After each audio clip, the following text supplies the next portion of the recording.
tänavu mängitakse 4. korda, kui viimased 10 omavahelisest kohtumisest Tartu Tammeka on Pärnu Vapruse vastu võitnud 9, siis tänavuse hooaja hakul just nimelt see üks erand juhtus, kodustel meistrivõistlustel viimast korda mängitakse kodupubliku ees. Need 2 viimast päris keerulist kohtumist esineliku satsidega ja võimalik midagi ohtlikku tekitada ka Tartu Tammeka trahvikastis ja nüüd lööb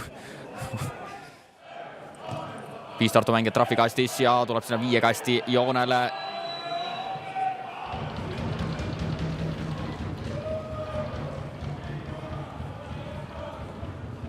Ja käib Romer Tarajevi vile ja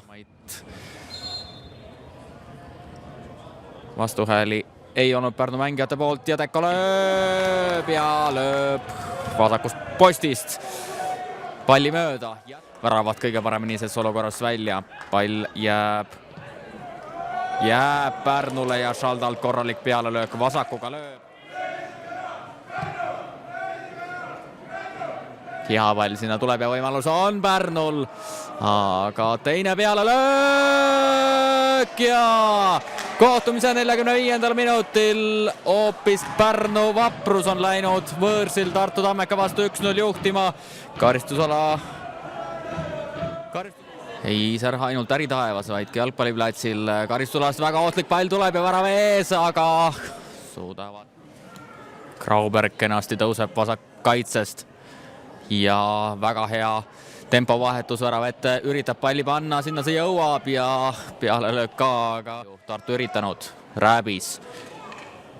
Pall tuleb karistusalasse ja kohtumise 58. minutil Tartu Tammeka viigistab seisu 1-1 pärast Henrik Vainu väga korralikku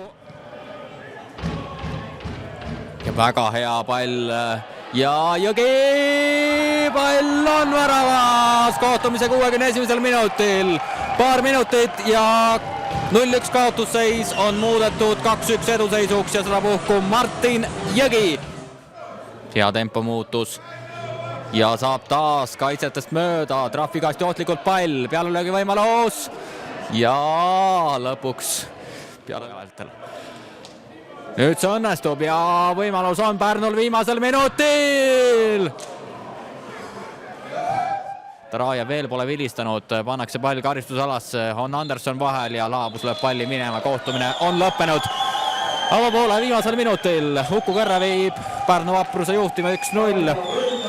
Tartu domineeris mängu algusest lõpuni.